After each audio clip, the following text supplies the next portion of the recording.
Hi everyone, and welcome to Shukin Science. In this video, we're going to break down all the components of a cell membrane.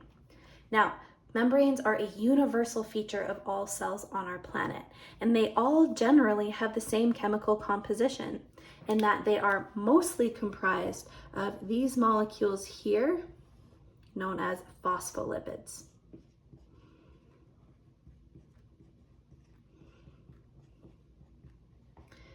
Now, phospholipids have a really unique chemical composition.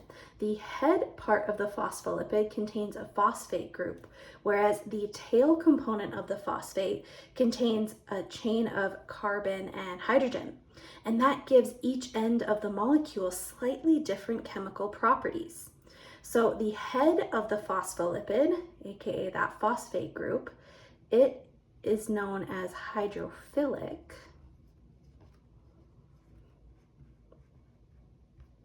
Because that phosphate group makes it attracted to water. Whereas the tail of the phospholipid, that carbohydrate chain, that is actually a hydrophobic region of the molecule.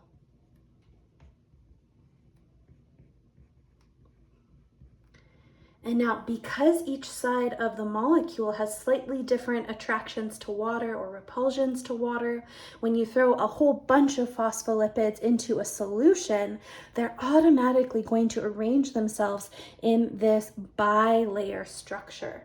So often we'll also refer to a cell membrane as the phospholipid bilayer.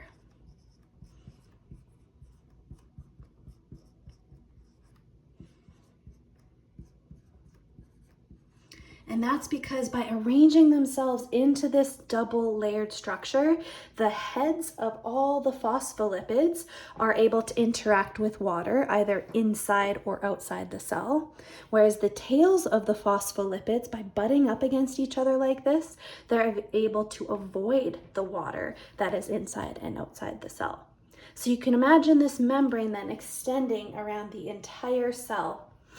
Now, of course, the membrane isn't made up of only phospholipids. There are a bunch of other molecules embedded kind of at random throughout the membrane, most of which include some version of a protein. Now, if you remember, proteins are the type of molecule that really gets stuff done in cells. And when you take a look at a cell membrane, you're going to see a few different types of proteins. The first are the ones that span the entire membrane. We call these integral proteins.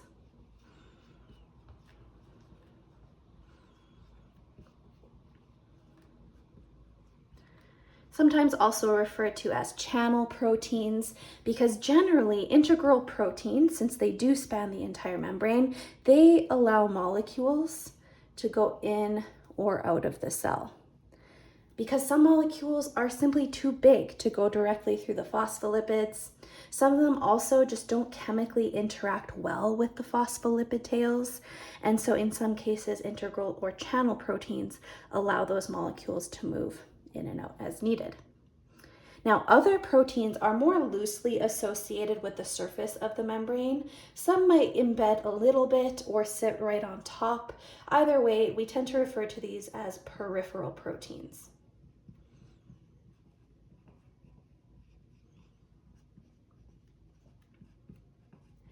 And while integral proteins tend to move things in and out of the cell, peripheral proteins, depending on whether they have other things attached to them, like up here, they often are involved in chemical reactions. So sometimes they act as enzymes. Sometimes they can dissociate and then move to another cell and act in like cell-to-cell communication. So peripheral proteins tend to have a wider range of roles compared to integral proteins. And like I said, sometimes you'll find a peripheral protein like this with a carbohydrate chain attached to it. In that case, we refer to it as a glycoprotein.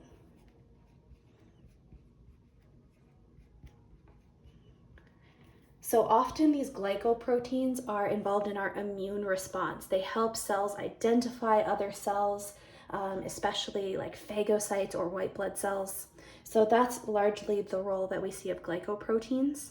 Sometimes we see other chains coming off of the cell membrane.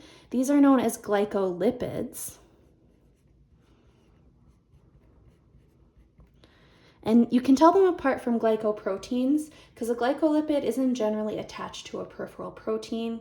And instead of having this carbohydrate chain in this Y shape, a glycolipid just has a lipid chain, so alternating carbon and hydrogen.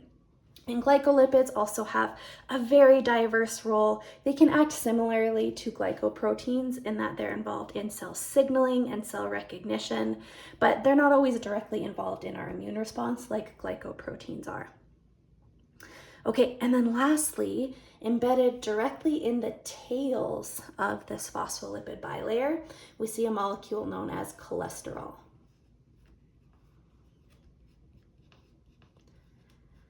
Yes, cholesterol. Most people, when we hear that phrase or that word, we think of bad, right? We think of stuff that's going to clog our arteries and veins.